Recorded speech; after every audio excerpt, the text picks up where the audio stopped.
بات کرنے کی باری آئی گورنر خیبر پختونخوا کی، اس سے پہلے علی امین گنڈاپور بات کر چکے تھے اور انہوں نے اپنی باتوں میں اس عمل کو اپریشیٹ کیا کہ یہ بڑا اچھا سلسلہ ہے کہ سیاسی قائدین سے مشاورت کی جا رہی ہے یا بریفنگ لی جا رہی ہے یا تجاویز پر جو ہے وہ تبادلہ خیال کیا جا رہا ہے۔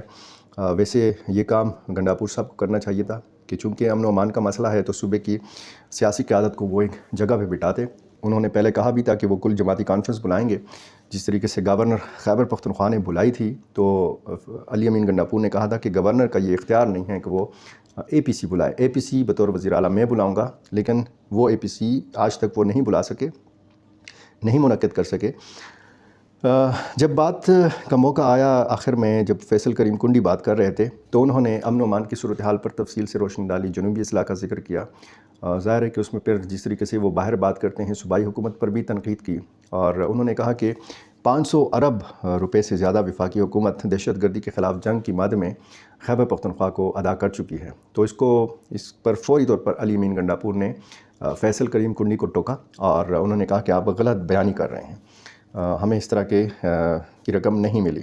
تو گورنر نے بھی ظاہر ہے کہ یہ کہا کہ میں اپنی بات کر رہا ہوں، جب میری بات مکمل ہو جائے کوئی طریقہ ہوتا ہے، اور طریقہ یہ ہے کہ جب میری بات مکمل ہو جائے تو آپ نے اگر تردید کرنی ہے میری بات کی تو آپ کر لیں، اپنی بات رکھیں۔ تو اس پر تلخ جملوں کا تبادلہ ہوا اور علی امین گنڈاپور نے اپنی روایتی انداز میں فیصل کریم کنڈی کو کہا کہ تم چیز کیا ہو، تو اس کے بعد وہ فوراً اٹھ کے جانے لگے۔ آرمی چیف کو مداخلت کرنا پڑی اور دونوں کو سمجھانے بجھانے کی کوشش کی گئی۔ اس دوران پرویز خٹک نے بھی شاید یہ کہا ذرائع کے مطابق کہ بطور وزیر اعلیٰ تو میں نے بھی یہاں پہ اتنا عرصہ گزارا ہے، وزیر اعلیٰ کا اپنا ایک اس عہدے کا ایک وقار ہوتا ہے، اس کا کچھ تقاضا ہوتا ہے، کچھ تقاضے ہوتے ہیں، تو اس طرح کا رویہ علی امین گنڈاپور کو نہیں اختیار کرنا چاہیے تھا۔ بہرحال یہ لڑائی بھی اس میٹنگ کا حصہ تھی، انتہائی اہم ملاقات تھی، اور اس ملاقات کا بنیادی جو مقصد تھا وہ یہ تھا کہ سیاسی حمایت حاصل کی جائے یا پھر سیاسی جماعتوں کو اعتماد میں لیا جائے۔ کس حوالے سے؟ ٹی ٹی پی کے معاملے پر۔ اب ٹی ٹی پی کا معاملہ جو ہے، ظاہر ہے کہ کارروائیاں پاکستان کے اندر ہو رہی ہیں، لیکن اس ملاقات میں زیادہ تر بات جو ہوئی وہ پاکستان اور افغانستان کے بیچ کے جو معاملات ہیں ان پر ہوئی، اور بیچ کا معاملہ بنیادی نقطہ جو ہے اختلاف کا وہ ٹی ٹی پی ہے۔ معاف کیجیے گا۔ اس ملاقات میں یہ طے پایا ہے، یہ اتفاق ہوا ہے کہ افغان حکومت کے ساتھ بات چیت کی جائے۔ اس سے پہلے عسکری قیادت، سیاسی قیادت واضح کر چکی ہے کہ آئندہ ٹی ٹی پی کے ساتھ کوئی مذاکرات نہیں ہوں گے، لیکن اب اس میں اس بات پر اتفاق کیا گیا ہے کہ افغان حکومت کے ساتھ بات چیت کے ذریعے مسائل جو ہیں یہ حل کی جائیں۔ پشاور کا یہ ایک بڑا فیصلہ اس کو قرار دیا جا سکتا ہے۔ ساتھ میں یہ بھی کہا گیا ہے کہ اس قسم کی ملاقاتوں کا سلسلہ جو ہے وہ جاری رہنا چاہیے۔ اس میں گڈ اور بیڈ طالبان کی بھی بات کی گئی۔ عسکری قیادت کی طرف سے کہا گیا کہ یہ جو گڈ اور بیڈ طالبان کی اصطلاح ہے یہ سیاستدانوں نے ایجاد کی ہے، اور اس میں جو 3D ایک پالیسی یا حکمت عملی دی تھی کہ آپ نے ڈائلاگ بھی کرنا ہے، ساتھ میں ڈیولپمنٹ بھی کرنا ہے، ساتھ میں آپ نے قلع کامہ بھی کرنا ہے، تو اس کی وجہ سے پھر گڈ اور بیڈ طالبان کی اصطلاح جو ہے یہ وجود میں آئی۔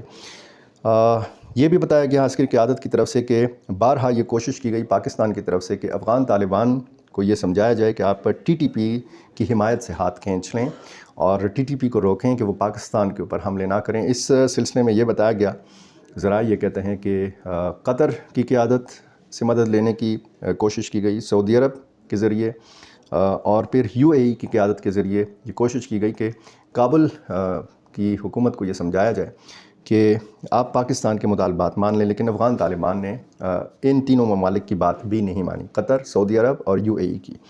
تو بہرحال یہ بھی کہا گیا کہ جو ٹی ٹی پی کی اگر افغانستان میں موجودگی ہے، اور جس طریقے سے پکتی کا ضلع برمل میں فضائی کارروائی پاکستان کی طرف سے کی گئی، تو یہ بتایا گیا کہ جی یہ آپشنز جو ہے یہ موجود ہے، اور یہ آپشن مستقبل میں بھی استعمال کیا جا سکتا ہے، کیونکہ اس کے علاوہ کوئی چارہ نہیں ہے، کوئی حل نہیں ہے پاکستان کے پاس۔ یہ اس میٹنگ کی اندر کی باتیں ہیں۔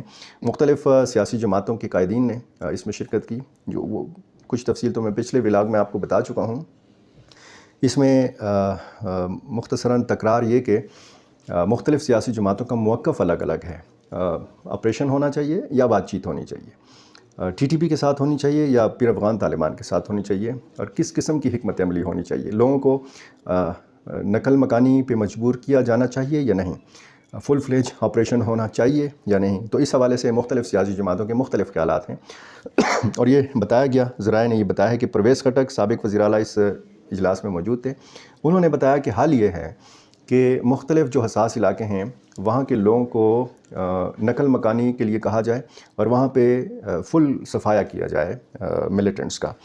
تو جمعیت علماء اسلام کے جو مولانا عطاء الرحمن ہیں، صوبائی امیر ہیں، انہوں نے کہا کہ جی ہم نے آپ کی بات سن لی ہے، ہم اپنی جماعت سے رجوع کریں گے، اپنی قیادت کے سامنے یہ ساری باتیں رکھیں گے.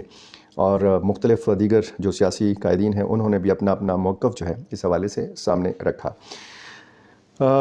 بات ظاہر ہے کہ بڑی پیچیدہ بھی ہے، بڑا حساس معاملہ بھی ہے، سیکیورٹی کے معاملات ہیں، اور افغانستان کی اندر کی صورتحال یہ ہے کہ وہاں پہ غربت ہے، وہاں پہ وسائل اتنے نہیں ہیں، وہاں پہ بے روزگاری ہے. ساتھ ساتھ اگر ایک بڑا چیلنج پاکستان کو امن و امان کی صورتحال کا ہے، کیونکہ جب تک امن و امان کی صورتحال بہتر نہیں ہوگی یہاں پہ سرمایہ کاری جو ہے یہ متاثر رہے گی. جب تک یہ مسئلہ رہے گا پاکستان اور افغانستان کے معاملات درست طریقے سے نہیں چلیں گے، اور یہ کشیدگی اگر رہے گی تو پھر پاکستان اور افغانستان کی جو باہمی تجارت ہے یہ بھی متاثر ہوگی. اور لیکن دوسری طرف ہم یہ دیکھ رہے ہیں کہ مختلف جو ممالک ہیں وہ سفارتی تعلقات بڑھا رہے ہیں افغان طالبان کے ساتھ. ایک خبر یہ میرے سامنے ہے، سعودی عرب کی مختلف جیلوں میں جو قید پاکستانی ہیں ان کی تفصیل پیش کی گئی ہے، ایوان میں پیش کی گئی ہے اور پاکستانی وزارت خارجہ کی طرف سے پیش کی گئی ہے. ظاہر ہے کہ یہ سعودی عرب سے یہ اعداد و شمار فراہم کیے گئے ہیں. 10,279 پاکستانی قید ہیں مختلف سعودی جیلوں میں، اور یہ تفصیل بتا رہی ہے کہ ریاض کے مختلف علاقوں میں 5,341 اور جدہ کے مختلف علاقوں میں 4,848 پاکستانی قید ہیں. پچھلے 3 برسوں میں سعودی جیلوں میں قید صرف 253 پاکستانیوں کو مخیر حضرات کے تعاون سے رہائی دلائی گئی. یہ مختلف جو جرائم ہیں ان میں قید ہیں. ان میں بارڈر سیکیورٹی، منشیات، سائبر کرائم، منی لانڈرنگ، قتل اور اسمگلنگ جیسے سنگین جرائم میں ملوث یہ پائے گئے ہیں. اور دستاویز میں یہ بتایا گیا ہے کہ 400 پاکستانیوں کو ملک واپس منتقل کرنے کے لیے تفصیلات کا سعودی حکام کے ساتھ تبادلہ کیا گیا ہے. ایک مختصر خبر یہ ہے کہ 14 اور 15 جنوری کی درمیانی شب سپینوام شمالی وزیرستان میں انٹیلیجنس بیسڈ ایک آپریشن کیا گیا. 4 ملیٹنٹس اس میں مارے گئے ISPR کے مطابق. اور افغان وزیر خارجہ نے کابل میں سعودی سفیر سے ملاقات کی ہے. یہ پہلی باضابطہ ملاقات تھی جب سے کابل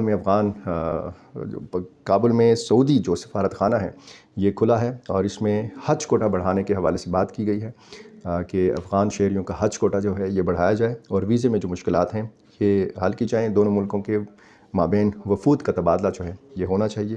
افغان وزیر خارجہ امیر خان متقی نے یہ جو سفیر ہیں افغانستان کے لیے سعودی سفیر فیصل ترکی البکم، ان سے یہ ملاقات کی ہے. انتہائی یہ اہم ملاقات تھی، اور یہ جناب کچھ ڈیولپمنٹس تھی، کچھ سیکیورٹی کے معاملات تھے.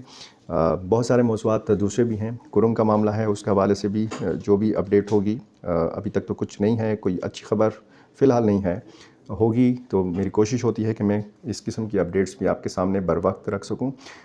ڈیلی میدان کا یہ یوٹیوب چینل اگر آپ نے سبسکرائب نہیں کیا تو یہ کر لیجئے. مجھے اپنی رائے سے ضرور نوازا کیجئے. بہت شکریہ.